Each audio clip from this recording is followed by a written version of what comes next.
Namastê, sejam bem-vindos a esse encontro delicioso para falarmos um pouco sobre isso aqui. O que é isso aqui? E por que que eu vim falar disso? Eu convidei vocês a estarem comigo nessa noite, primeiro porque essa é uma semana muito especial e por isso estou fazendo várias atividades desde o início dessa semana. Um dos motivos é que eu acabei de chegar da Índia, feliz demais. Para me aguentar dentro de mim, eu precisava colocar isso para fora e compartilhar com vocês ah, tudo que eu vivi lá e toda essa energia que eu trouxe de lá. Então, lógico, eu cheguei com muita vontade de fazer muitas coisas, porque quando a gente se transforma, o mundo no nosso entorno se transforma. Todas as pessoas que se conectam com a gente, sente essa transformação e se transforma também. E isso é muito lindo. É por isso que já dizia Gandhi, o mundo que a gente sonha e a transformação que a gente espera do mundo começa em nós. Essa é a mais pura verdade. Começa em nós de verdade. Então, bem poética que estou essa noite, eu vou começar o nosso assunto com uma frase de um filósofo muito importante, muito antigo, um filósofo chinês lá de antes de Cristo, Confúcio. Ele diz assim: diga-me que eu esquecerei, mostre-me que talvez eu me lembre, envolva-me e eu então aprenderei. É lindo, profundo e fala muito sobre como funciona o nosso cérebro e sobre o que eu vim falar aqui, porque é isso. Às vezes a gente acredita que o simples fato de falarmos faz com que as pessoas aprendam, mas não necessariamente isso seja uma realidade. Agora, quando a gente envolve a pessoa, quando a gente de alguma forma acessa ela dentro dela, aí sim. E muito de como a gente faz isso é através do nosso exemplo. Nós ensinamos muito mais com aquilo que a gente faz do que com aquilo que a gente fala. Às vezes, com as crianças isso fica muito nítido, mas não são só as crianças que aprendem dessa forma. O adulto ele tem uma capacidade incrível de absorver o conhecimento através do exemplo. E por isso é importante percebermos como estamos vivendo, o que nós estamos mostrando, o que eu estou fazendo. E isso tem uma relação, sim, com a neurociência e com a saúde mental.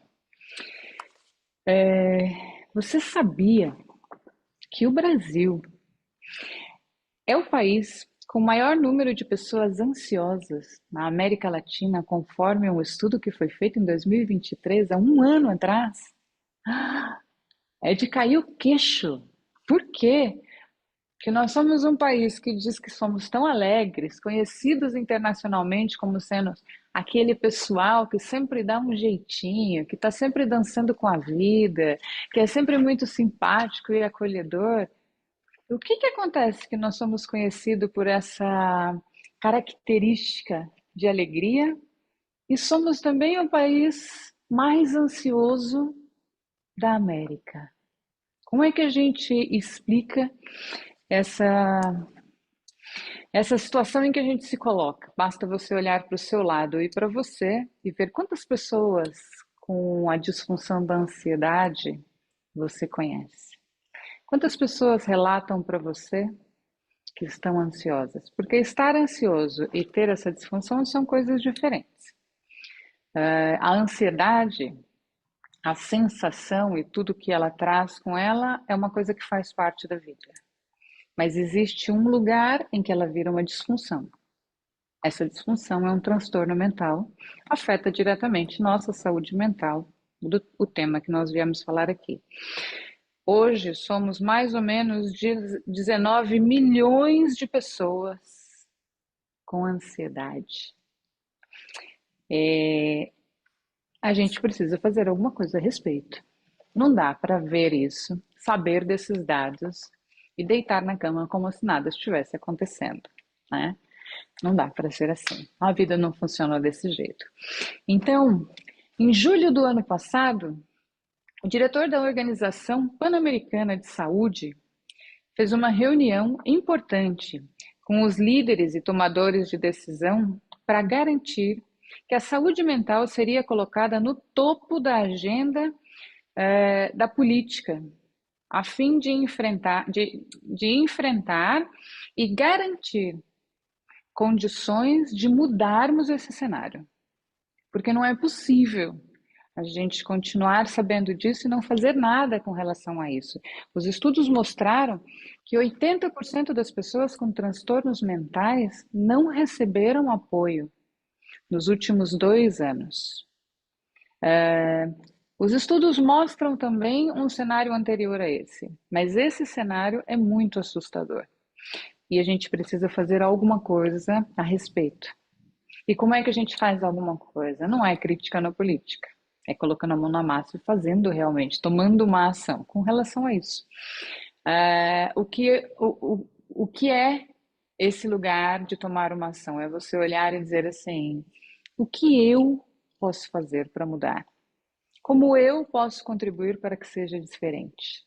Eu acredito que, com o conhecimento que eu tenho, se eu compartilho aquilo que eu sei com as pessoas que estão abertas a me ouvirem, eu estou fazendo a minha parte para ajudar as pessoas e a mim mesma a sermos mais saudáveis mentalmente. Foi por isso que eu trouxe esse tema para cá, porque ele é um tema que a gente precisa olhar para ele, porque ele afeta todos os âmbitos da nossa vida, todos os âmbitos da nossa saúde. A saúde começa na mente, porque tudo acontece na mente. E sem dúvida nenhuma, eu acredito que o yoga é uma filosofia de vida que tem ferramentas suficientes para nos permitir sermos mais saudáveis mentalmente. Por isso, eu vivo yoga. Eu não pratico, eu vivo. E tudo o que eu faço envolve essas ferramentas. E vou dizer, não sou nenhuma santa, nenhum exemplo de sanidade mental, tenho os meus momentos como todo mundo tem. A diferença, eu acho, é quando a gente se observa e usa as ferramentas que tem para melhorar, né? Então, vamos falar um pouquinho de neurociência. O que é neurociência? Para a gente começar esse nosso bate-papo. E daí eu quero deixar aqui aberto, sempre que você tiver pergunta, escreva no chat. A neurociência é um estudo de um ramo dentro da ciência que foca em entender o funcionamento do sistema nervoso. E o sistema nervoso, ele tem uma estrutura.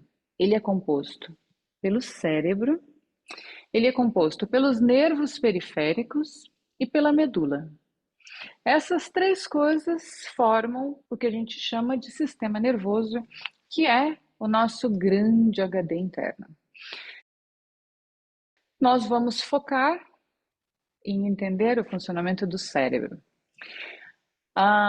Os princípios desse estudo, os princípios da neurociência, buscam explicar como a consciência e a cognição humana nascem a partir da atividade cerebral.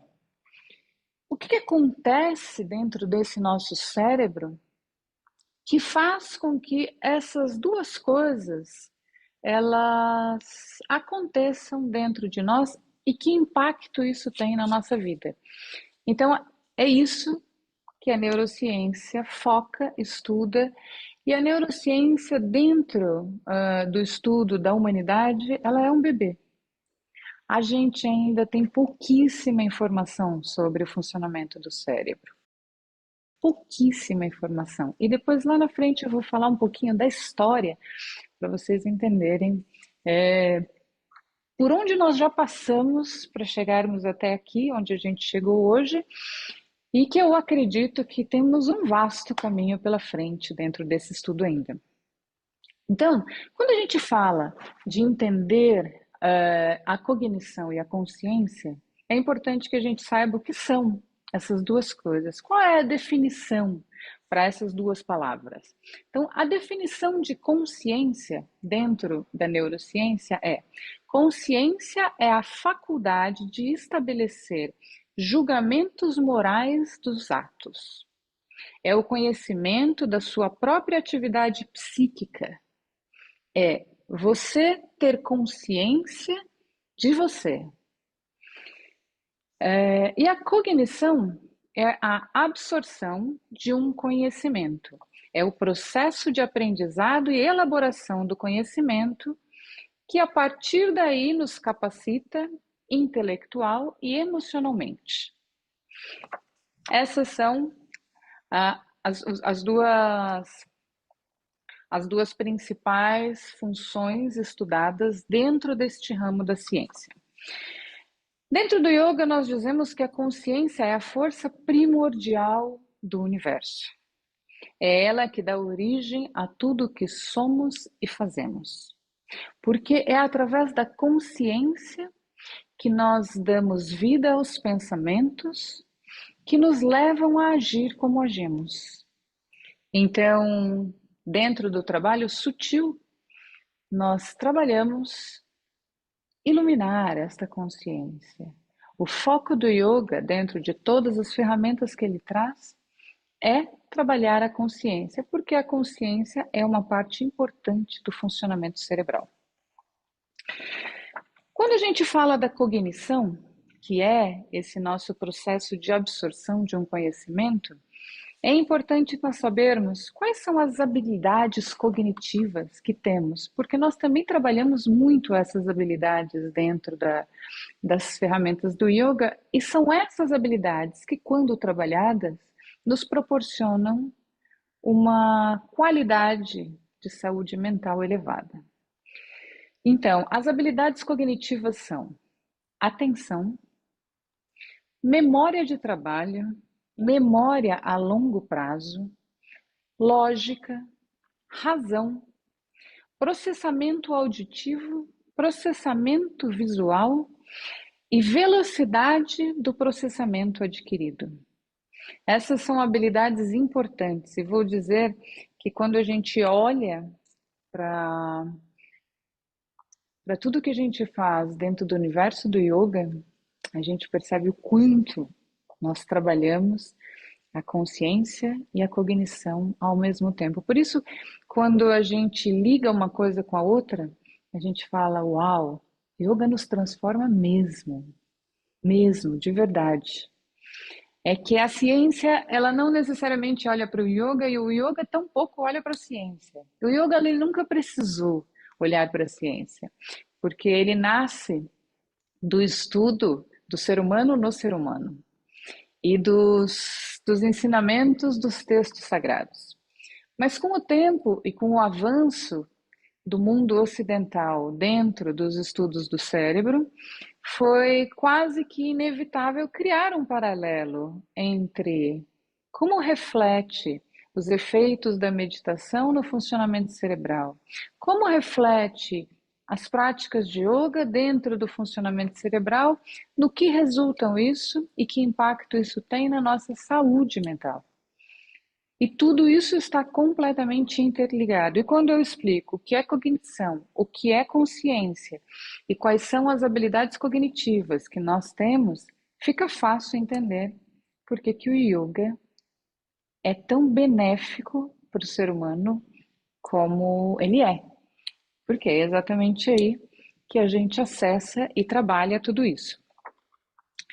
Então, quando a gente olha para o cérebro, e agora a gente vai para dentro dessa massa cinzenta que está aqui, que eu gosto de dizer que o cérebro, ele é a máquina mais poderosa, tecnológica e forte que existe para preservar a nossa espécie.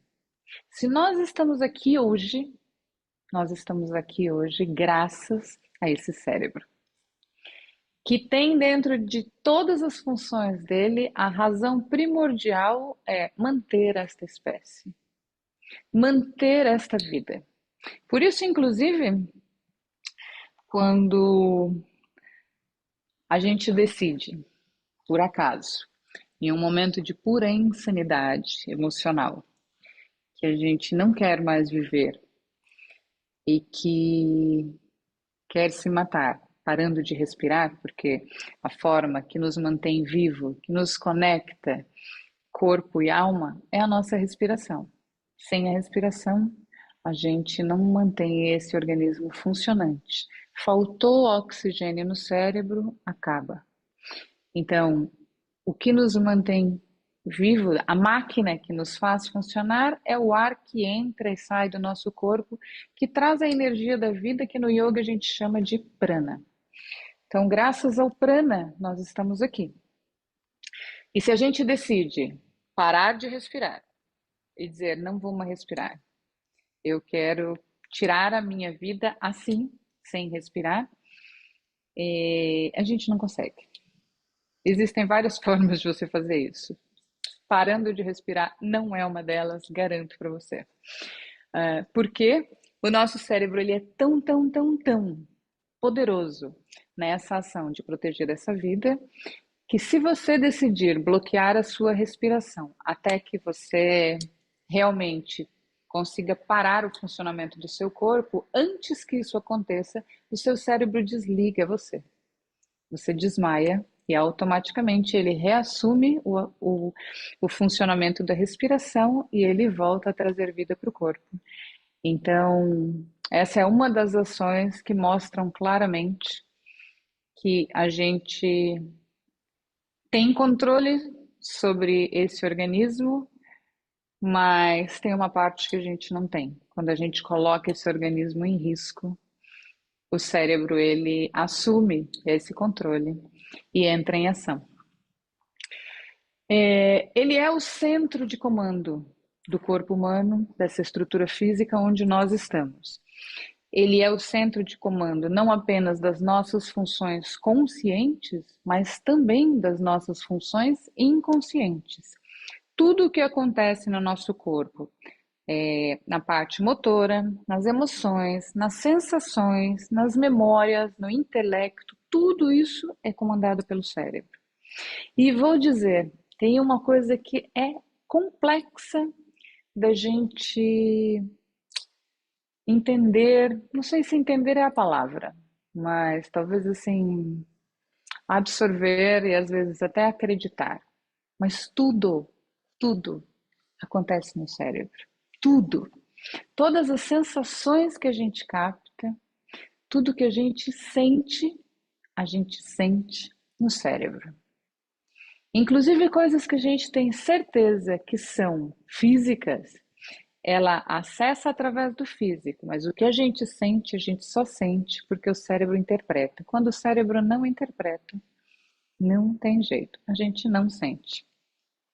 Então, o cérebro, ele é, sem dúvida nenhuma, um mundo a ser explorado, uma maravilha. Ele é uma maravilha, ele é um universo inteiro. Ele tem, assim, infinitos ramos para a gente adentrar e se divertir descobrindo, mergulhando para dentro desse grande labirinto. E no cérebro nós temos os neurônios. O neurônio é a porção mais pequenininha que existe.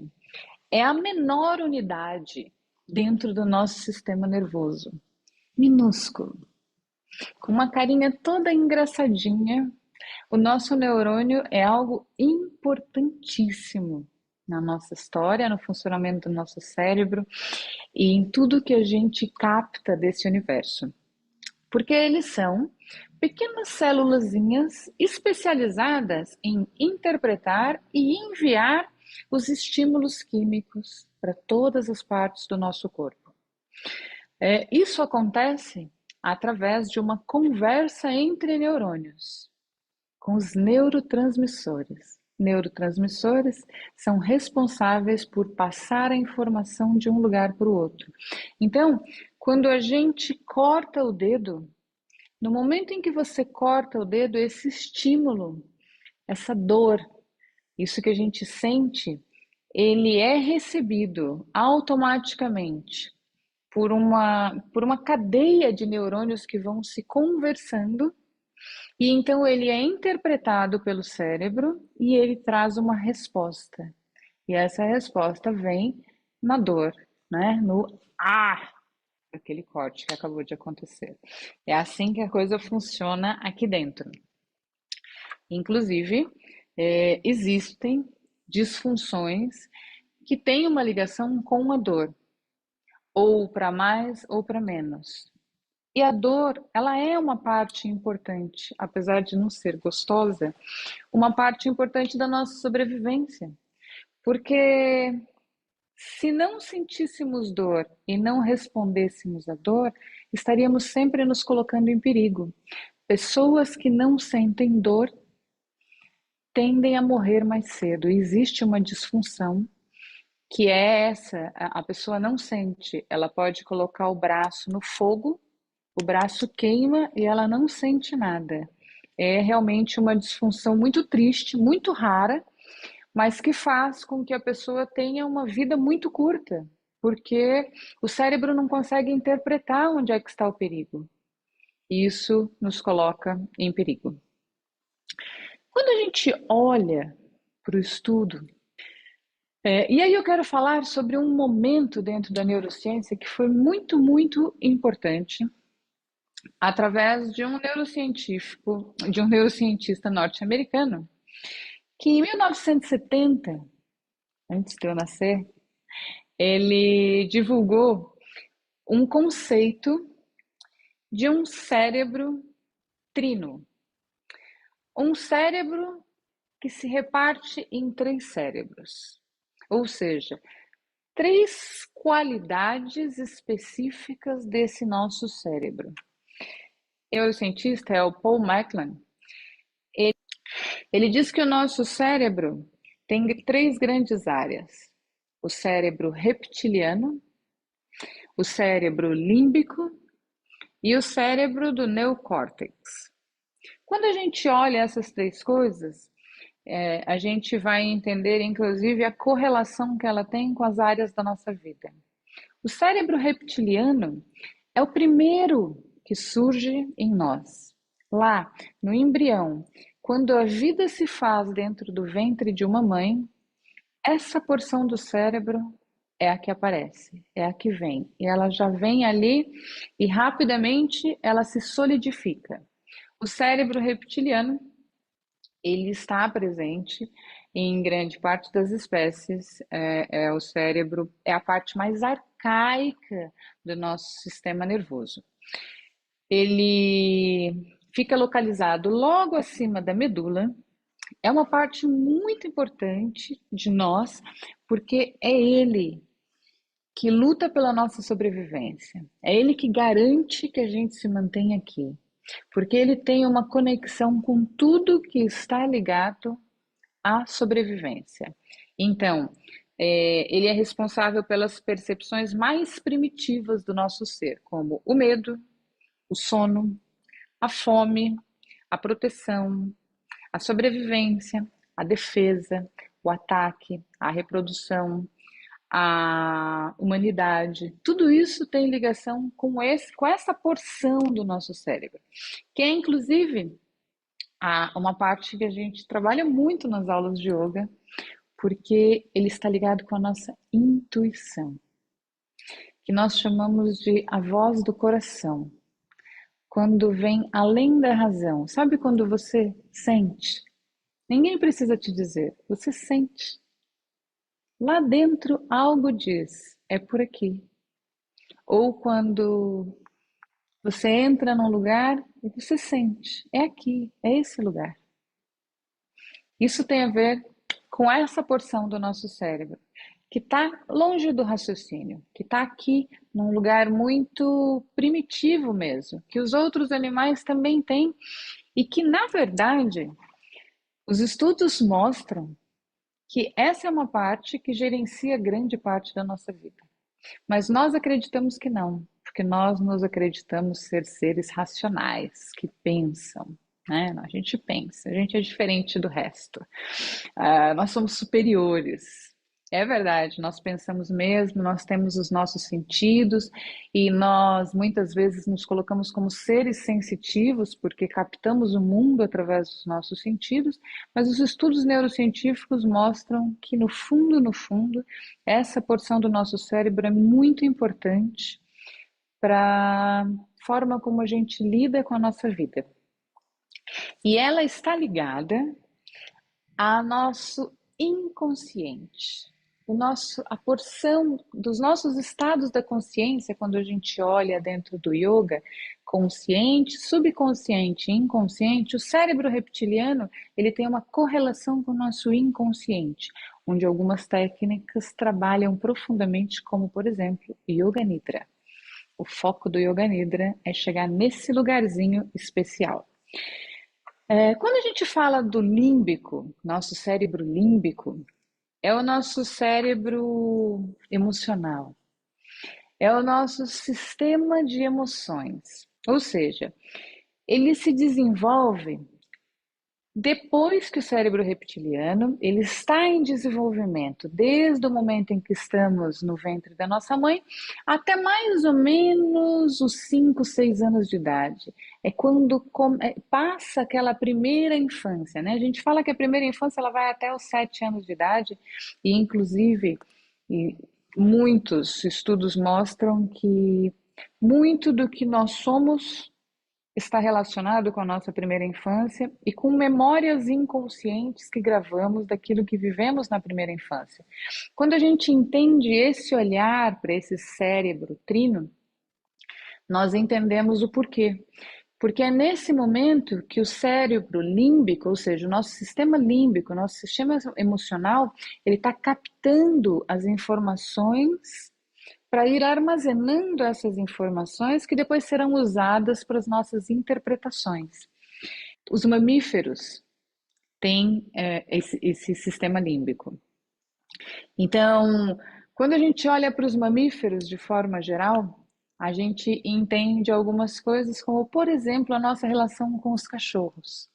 O homem é conhecido há muito tempo por ser o melhor amigo do cão, né? E nós temos uma ligação com esse pet que ela tende a ser bastante forte. Isso porque ambos têm sistema límbico e tem essa correlação de emoção mesmo, de você se conectar com aquele animal e aquele animal responder a esse estímulo cognitivo, né? Essa coisa de ser uma companhia, dele ser um companheiro de verdade, de você chegar em casa triste, arrasado, destruído, abrir a porta e vem o seu cachorro abanando o rabo, todo feliz, latindo, pulando na sua perna, na maior felicidade do mundo. Você pensa, tá feliz por quê, meu filho? O dia foi terrível, o que que você tá querendo? Mas daí é impossível não reagir a isso. Isso tem a ver com esse cérebro límbico e tem a ver com essa forma como a gente se relaciona com as nossas emoções, que fazem uma parte importante da nossa história de vida e uma parte importantíssima da nossa saúde mental. A nossa saúde mental tem uma ligação muito forte com as nossas emoções e nossas emoções têm uma ligação muito forte com a nossa saúde física. Se as emoções estão embaralhadas, a gente adoece. E a gente adoece nos dois âmbitos, físico e mentalmente. E estudos, e muitos estudos, comprovam pacientes que são otimistas com o tratamento, que acreditam e que se trabalham mentalmente, se recuperam mais rápido e alcançam resultados superiores a pacientes pessimistas. Então, a emoção, ela tem um peso muito forte dentro dos tratamentos médicos, inclusive da farmacologia tradicional mesmo. O nosso sistema límbico, ele também é responsável pelos nossos sonhos. Ele é responsável pelos nossos pensamentos, por nossas lembranças. e por nossas memórias inconscientes, por coisas que ficam gravadas em um lugar que não necessariamente a gente acessa quando quer. Ele, quando correlacionado com os diferentes estados da consciência, ele representa o nosso subconsciente. Então, sempre trazendo essa correlação para ficar claro onde nós estamos, né? E pense que coisa mais gostosa é quando as nossas emoções elas estão organizadas, a gente deita, dorme, tem um sonho delicioso. É muito gostoso. Vocês já perceberam? E se não perceberam, vou fazer esse convite. Observe como as suas emoções refletem os seus sonhos. Como o dia que você está mais triste, a tendência é que sua noite de sono ela não tem a mesma qualidade e os seus sonhos acabam muitas vezes trazendo essa tristeza em diferentes formas dentro do contexto em que ele se apresenta. Freud, inclusive, dizia que os nossos sonhos trazem muito daquilo que a gente não assume conscientemente. E aí se explica que é porque exatamente está ligado a uma parte do nosso cérebro que tem correlação com o nosso subconsciente, não com o nosso consciente. Mas então, quem tem relação com o nosso consciente? A nossa parte mais evoluída, né? Aquilo que faz sermos quem somos, que é o neocórtex, a parte mais high-tech do nosso cérebro, porque é essa que a gente evoluiu como espécie e se diferenciou dos outros. Essa que nos permite pensar, racionalizar, equilibrar e definir o que é bom e conseguir discernir daquilo que é ruim, ter clareza daquilo que é ser ético e não ser ético, tudo isso vem desse nosso cérebro mais moderno. Essa é a parte mais moderna e a que mais demora para ficar pronta dentro de nós. E quando eu digo fica pronta, não é porque a massa cinzenta não está pronta, não, não é porque a estrutura não está feita, mas é porque as cognições, o que liga um neurônio no outro, a conversa entre os nossos neurônios ainda está em processamento. Então, o neocórtex, ele, a gente chama de assim, como se ele ficasse maduro mesmo, ficasse pronto realmente, por volta dos 21 anos de idade. É por isso que a maioridade começa a partir daí.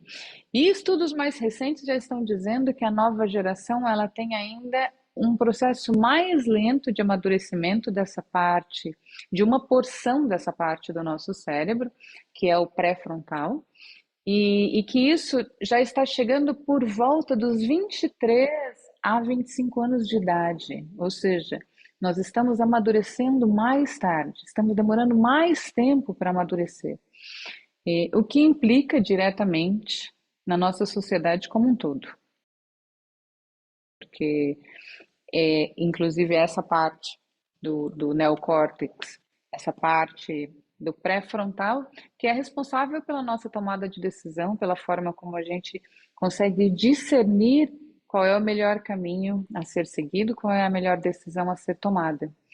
E é essa que é uma das últimas a ficarem prontas. E é nesse córtex, é nessa porção do cérebro, no neocórtex, que a gente trabalha a meditação, que a gente trabalha o foco, o estado de presença, nossa capacidade de estar aqui, de absorver o que está ouvindo, de processar aquilo que está sendo ouvido, nessa parte do nosso cérebro racional, que está ligado diretamente ao nosso consciente. E é graças a essa parte do cérebro que nós falamos, escrevemos. Se não fosse por isso, não falaríamos, não escreveríamos. Foi ela que nos deu esta capacidade. Então, a evolução do ser humano, ela vem dentro do estudo cerebral exatamente na parte do neocórtex, que nos permitiu evoluir a ponto de sermos esses seres assim, falantes como eu nessa noite, para que a gente possa viver como vivemos hoje e criarmos o estilo de vida e de sociedade que nos permite nos fortalecermos, porque quando olhamos o que somos como espécie, percebemos que essa consciência, essa clareza, esse raciocínio e toda essa esse ganho que nós tivemos com a evolução do nosso cérebro nos permitiu ser uma raça predominante no mundo. E uma raça que, inclusive, coloca outras em extinção, infelizmente, né? Porque, infelizmente, às vezes essa consciência ela é um pouco menos consciente do que a gente gostaria que fosse. Por isso que a gente precisa de yoga para melhorar isso, né? Porque não basta só sermos saudáveis, mas inteligentes, a gente precisa também querer um mundo saudável. E isso tem a ver com a definição do que é saúde mental, e eu vou chegar lá daqui a pouco. Curiosamente, para que a gente entenda esse paralelo dessas três porções do cérebro, a porção que menos é envolvida nas nossas relações sociais, com os nossos amigos e as pessoas que a gente gosta, é essa porção racional. Apesar de sermos seres totalmente racionais, esse é o lugar que a gente menos usa para se relacionar com as pessoas, sabia? A junção do nosso emocional com aquele arcaico reptiliano é o que faz com que a gente se relacione com outras pessoas. Essa junção é que é grande responsável pelos relacionamentos que construímos na vida. E é muito engraçado porque quando a gente olha isso, a gente percebe, inclusive, que às vezes a gente encontra pessoas que a gente gosta, assim, sem nenhuma explicação. Você gosta porque você gosta. E talvez a pessoa tenha um monte de característica que você, inclusive, tinha tudo para não gostar, mas você gosta. Porque não é racional, você não escolhe gostar daquela pessoa. É uma coisa primitiva, é algo que vem de um lugar que você não controla. Assim, o mesmo acontece quando você não gosta. Tem pessoas que você olha e fala, gente, a pessoa tem tudo para eu gostar dela. Mas não vai, não consigo, não dá certo. Não sei o que acontece aqui dentro. Acontece que não é uma coisa que a gente trabalha aqui nessa porção onde a gente tem os botõezinhos para poder dizer quero isso, quero aquilo. Não, não é assim que funcionam as nossas relações. É algo realmente muito primitivo que vem com esse aditivo emocional que faz com que as nossas relações elas se desenvolvam. O nosso cérebro reptiliano tem uma influência em todas as relações humanas, porque ele vem do nosso instinto, da nossa intuição. Uma pessoa, quando ela tem fome, quando ela tem frio, quando ela tem sede, quando ela tem sono, ela tem um déficit no raciocínio. É automático. Não dá para raciocinar direito se você não dormiu direito, se você não comeu direito, se você não teve as suas necessidades básicas supridas. Então, o cérebro reptiliano, ele afeta a parte evoluída do nosso ser. Ele tem um impacto na parte evoluída, porque as nossas necessidades irracionais, elas precisam ser supridas. E quando a gente olha a fome, por exemplo, a gente entende de novo como é que essas três porções do nosso cérebro, para ficar bem claro assim, a correlação que existe. Por exemplo, quando a gente fala do conceito do apetite. Quando eu estou falando do apetite e eu falo da fome, a fome não é algo racional. Eu não escolho ter fome ou não ter fome. Eu não falo agora eu quero ter fome. Não, eu falo agora eu vou comer ou eu não vou comer. Mas a fome é uma coisa que ela não vem do nosso racional, nós não controlamos. Ela vem do nosso cérebro reptiliano que sabe que está precisando de nutrientes e de energia para manter esse corpo funcionando. Então, ele pede por isso. Quando a gente come mais do que deveria, ai, sabe aquele chocolate? Ai, gente, a mulher na TPM, então, se matando de comer chocolate. Sabe como que é? Então, aí você fala, ou você se acaba na lasanha do domingo, se acaba. Você termina de almoçar e fala, meu Deus, não precisava ter feito isso, podia ter sido um pouco menos. Então, a gula, que é vista lá como um dos pecados capitais, a gula ela tem a ver com o nosso sistema límbico, porque ela vem não da nossa necessidade de comer, mas ela vem do nosso desejo, da emoção, de satisfação, da sensação deliciosa, do prazer de comer alguma coisa. E isso está correlacionado com o nosso sistema emocional. Agora, quando a gente decide que a gente está um pouquinho acima do peso e precisa fazer uma dieta, e aí você fala, não vou comer doce durante tanto tempo, vou cortar o açúcar, vou tirar o carboidrato, blá, blá, blá, blá. Aí a gente está usando raciocínio. Aí nós estamos falando do nosso cérebro, do neocórtex, da parte que a gente controla, a gente decide. Você está morrendo de fome, você fala, tá, mas vou comer uma saladinha. Não vou comer lasanha hoje. Vou comer saladinha e é isso, tá ótimo, o alface tá incrível. Ok, você está suprindo o sistema reptiliano, você está dando o que o seu corpo pede, mas não exatamente do jeito que você gostaria. Está fazendo isso racionalmente. Então a gente está fazendo isso utilizando essa parte mais high-tech que nós temos. Quando a gente olha para o estudo da neurolinguística do nosso corpo, os estudos de neurolinguística eles dizem que 55% da nossa comunicação está ligada ao nosso cérebro reptiliano. Não está ligada ao nosso neocórtex, não está ligada à nossa parte racional, está ligada à nossa parte irracional. 35% está ligada à nossa parte emocional. E só 7% é racional. Então veja como a gente se comunica, se aproxima, a gente se conecta com as pessoas muito mais por uma coisa primitiva dentro de nós do que pelo nosso racional. E isso tem a ver, lógico, com as disfunções que a gente vai enfrentando ao longo da nossa história. E quando a gente vai falar de história, para a gente entender o que é como é que a gente chegou até aqui, lá bem atrás, no século IV, mais ou menos, na época de Aristóteles, Aristóteles trouxe um conceito para o cérebro. Ele acreditava que o cérebro era um órgão secundário, não era um órgão primordial para a nossa existência. Porque a principal função do cérebro era resfriar o sangue que o coração usava para fazer as funções mentais acontecer. Olha só, repara, olha onde a gente vai. Então, que era importante, mas não tanto. E demorou um bom tempo para isso mudar.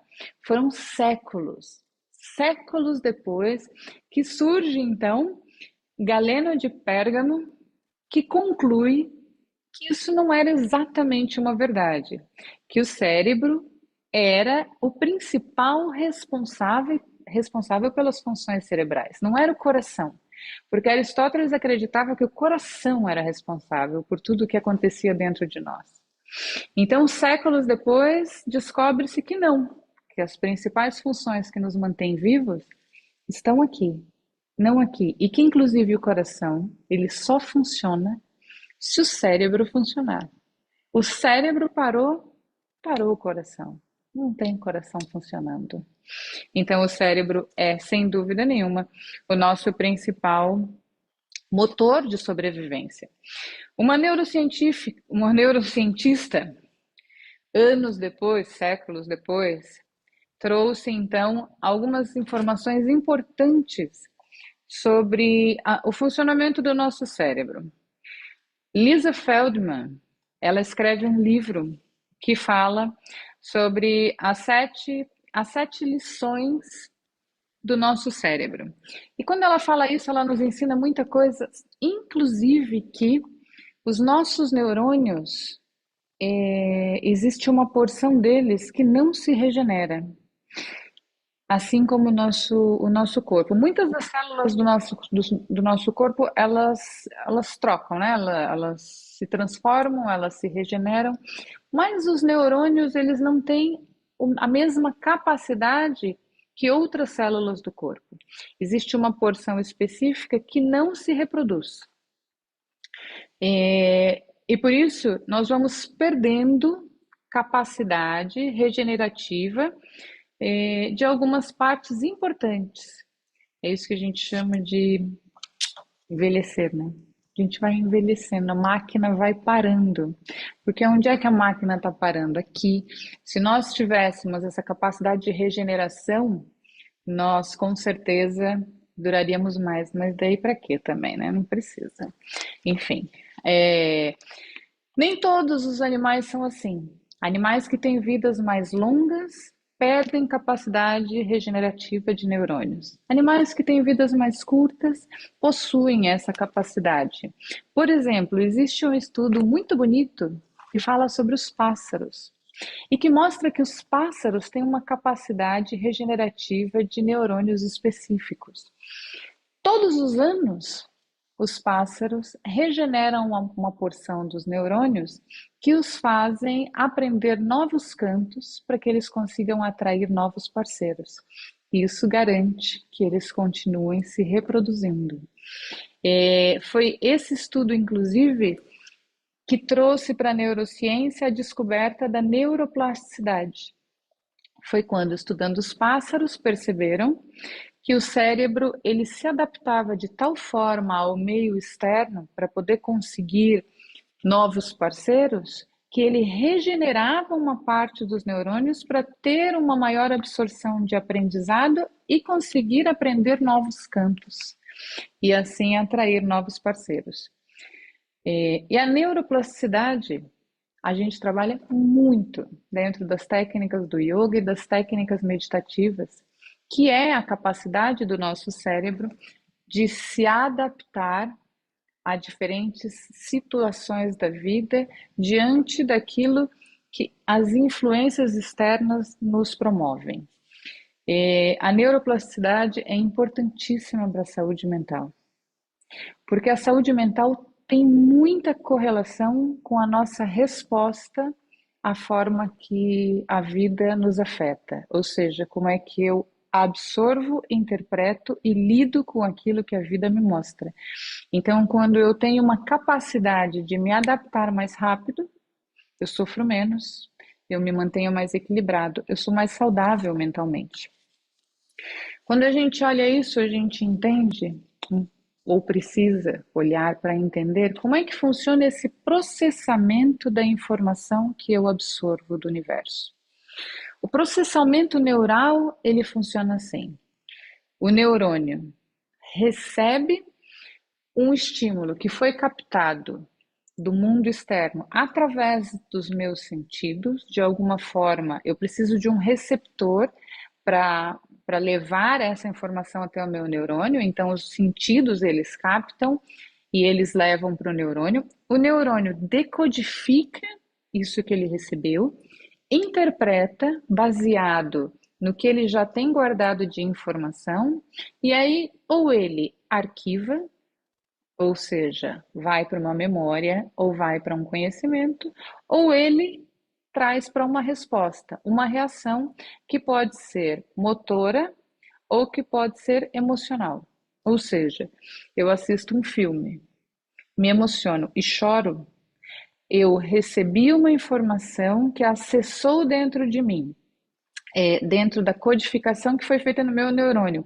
Ele interpretou que esta cena que eu vi se liga com uma emoção que eu tenho guardada dentro de mim, de algo que em algum momento eu vivi na minha vida, eu trago uma resposta. De repente, eu estou assistindo um filme morrendo de chorar com uma coisa que não tem nada a ver comigo. Eu sei que é um filme, eu sei que aquilo é um ator, que ninguém está passando por aquilo, mas no momento em que eu assisto, aquilo para mim vira uma verdade. E essa é a minha resposta emocional à forma como eu estou captando esse estímulo que vem de fora. Isso vem do meu processamento neural e por isso quanto mais eu trabalho essa parte processual da minha cognição, mais equilibrado eu fico e o equilíbrio é fundamental para a nossa saúde mental. Então, tudo que nós sentimos é uma interpretação do nosso cérebro. Tudo o que você sente é uma interpretação do cérebro. E o cérebro, ele sempre está interpretando baseado em algo que ele tem guardado ali dentro. Ah, Ana, então você está dizendo que a gente nunca aprende coisa nova? Não, não estou dizendo isso. Mas estou dizendo que a gente tem um arquivo inconsciente gigantesco. Porque tudo o que a gente vive desde o momento em que o cérebro reptiliano surge no ventre da mãe, vai se tornando um grande acervo para as interpretações que esses neurônios vão fazendo depois ao longo da vida. É por isso que quando uma mulher engravida, ali começa um processo já de, de saúde mental. Uma gravidez difícil, um bebê indesejado, ele carrega no inconsciente esta memória. E a forma como ele interpreta muitas situações da vida vão estar ligadas com esta fase da vida, por mais linda que seja a vida nesse momento. Muitos estudos mostram essa correlação de a influência desse momento da gestação com as reações da nossa vida e a personalidade que a gente forma ao longo da vida. Ele, quando a gente olha tudo isso, a gente vai mudando, inclusive, a nossa forma de se relacionar com tudo, porque é essa nossa forma de se relacionar com tudo que nos faz ser mais saudável, porque o nosso cérebro não funciona sozinho.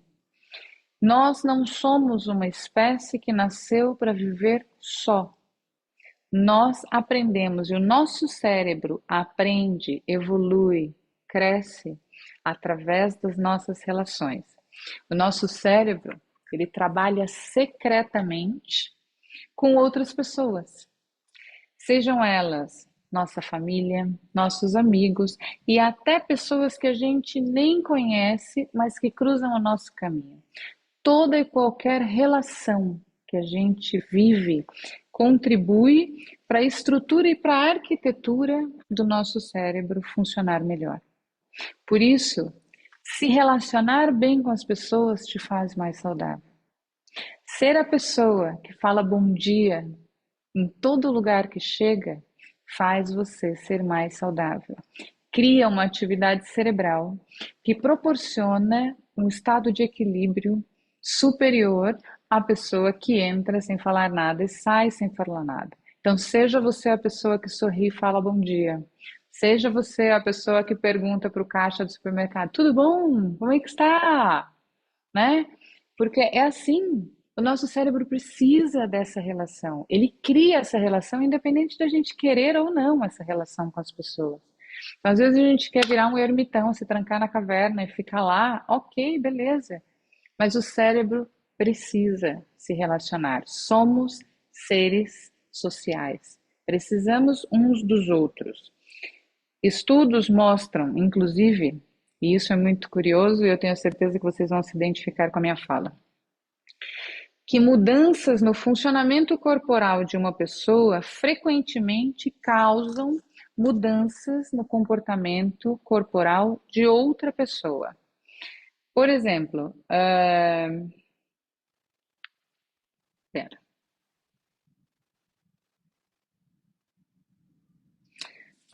o que eu ia falar, estava lendo uma outra coisa. O que eu ia dizer é, por exemplo, quando você está numa casa onde vive mais de uma mulher, e todo mundo que viveu com mais de uma mulher vai se identificar com isso. Você descobre que com o tempo as mulheres começam a menstruar ao mesmo tempo. A TPM rola na mesma semana. E é assim, parece mágica, mas não é. É o funcionamento do cérebro e a conexão que a gente cria com as pessoas. Você pode não ter nenhuma relação com aquela mulher. Você pode estar morando numa república, 8 mulheres na república. Com o tempo, rapidamente você percebe que os ciclos menstruais eles vão se equalizando e aí a semana vira a semana da TPM, a loucura. É assim que funciona. Isso também acontece com a nossa respiração. Na aula de yoga é muito fácil, é uma das coisas que eu falo muito, inclusive, para os meus alunos que estão em formação, que é você precisa respirar com o aluno. Porque uma das coisas que acontece naturalmente, inconscientemente em uma aula de yoga, é a sincronização da respiração do professor e do aluno. Isso também acontece com o terapeuta e com o paciente. Isso acontece em situações de proximidade, de conexão. Isso também acontece quando você está perto de uma pessoa que você gosta e automaticamente e inconscientemente a respiração e os batimentos cardíacos ficam sincronizados. Existem várias dinâmicas, inclusive dentro do yoga, que a gente consegue perceber isso. Você para na frente de uma pessoa, olha para ela e começa a se concentrar, você vai perceber que vocês estão respirando juntos, ao mesmo tempo. Isso tem a ver exatamente com essa sincronização do nosso cérebro, com a forma como a gente precisa um do outro para poder para poder inclusive se curar. Porque daí eu quero dizer que esse nosso encontro hoje, que foi uma coisa que eu estava assim com muita vontade de que acontecesse, né? O ano passado eu fiz um encontro de neurociência, saúde mental e yoga, principalmente para falar de como foram os impactos da pandemia na saúde mental no mundo e o quanto nós estamos precisando fazer alguma coisa para sermos mais saudáveis. É, agora eu estou vindo com esse cuidado de explicar um pouco antes, né? Para a gente entender, tá, e agora? O que eu faço? Eu preciso entender um pouco como é que funciona isso aqui. Como é que funciona cada parte de mim? De onde vem esse pensamento, essa emoção? Como é que eu construo essas relações que eu estou construindo ao longo da minha jornada? Porque nós vamos ter mais um encontro. Mais para frente vai ter a parte 2 dessa conversa, que é quando a gente vai mergulhar um pouco mais para dentro do que são as minhas emoções, como é que eu ajudo os meus neurotransmissores a trazerem químicas para o meu corpo que me deixem mais saudável e mais feliz, porque sim, é possível a gente estimular que isso aconteça.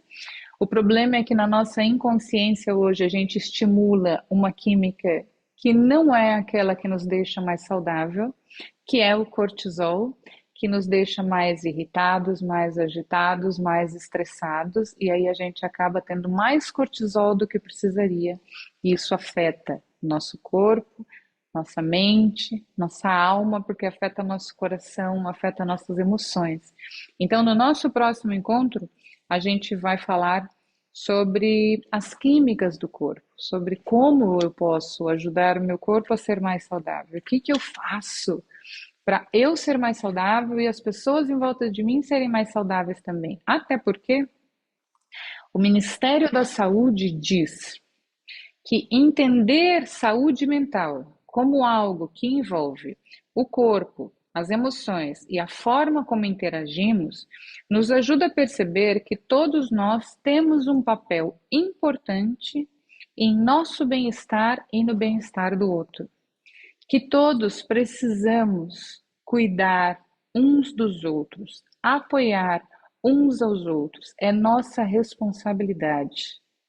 Se somos seres sociais, se queremos um mundo melhor, precisamos cuidar do outro. Precisamos nos preocupar com o outro. Não dá para olhar só para a barriga e reclamar do mundo. Não dá para achar que o mundo se resolve sozinho.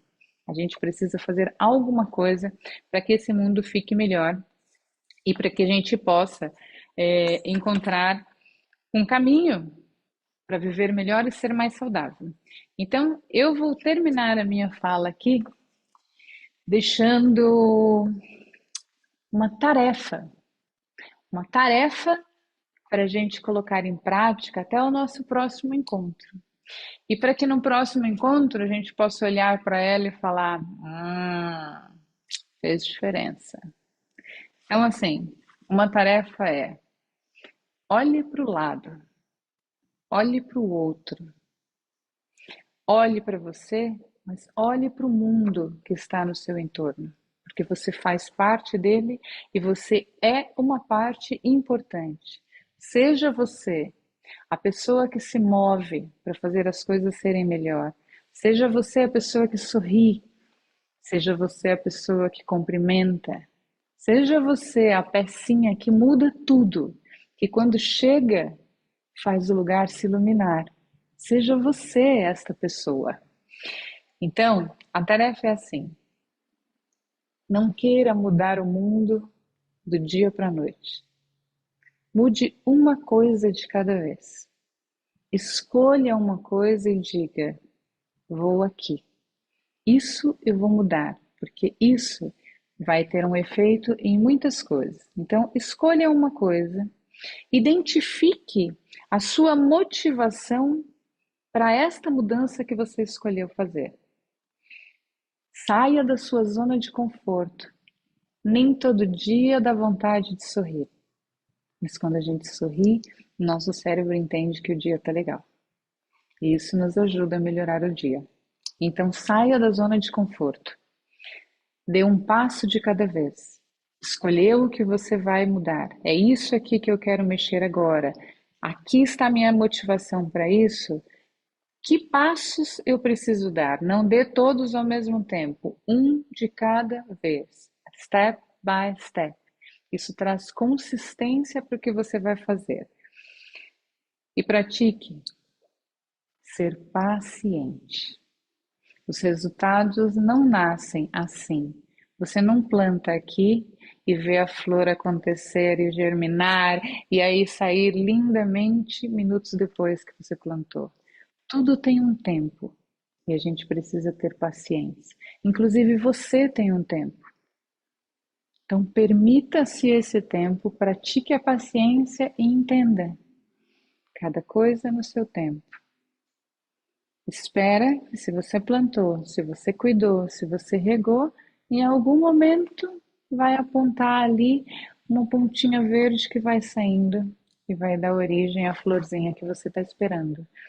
Então vou deixar esse convite para você. Olhe para o lado, veja qual é o seu papel, escolha o que você vai transformar. Motive-se, encontre o motor para fazer isso acontecer. Sacode a poeira e sai da zona de conforto. Dê um passo de cada vez e tenha paciência. E aí a gente se encontra de novo. Eu vou colocar lá no grupo a data do nosso próximo encontro. Eu espero ter contribuído de alguma forma para que esse encontro de hoje traga mais luz para essa consciência. E no próximo encontro nós vamos dar continuidade nesse assunto, falando então das químicas que o nosso corpo produz e como é que elas impactam na nossa saúde mental e o que que a gente faz para poder ser mais saudável mentalmente. É lógico que eu já falo para você, faz yoga. Faz yoga, que é uma maravilha.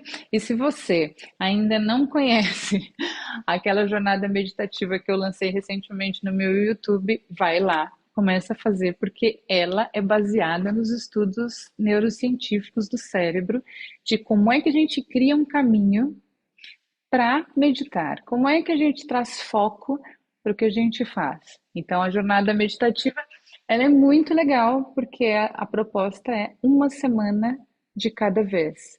Uma semana meditando 3 minutos, uma semana meditando 6 minutos, e progressivamente a gente vai chegar até os 30 minutos, e quando chegar nos 30 minutos você vai falar: ah, não acredito, sério que eu consegui manter o meu foco aqui por meia hora? Sério, porque é um treinamento.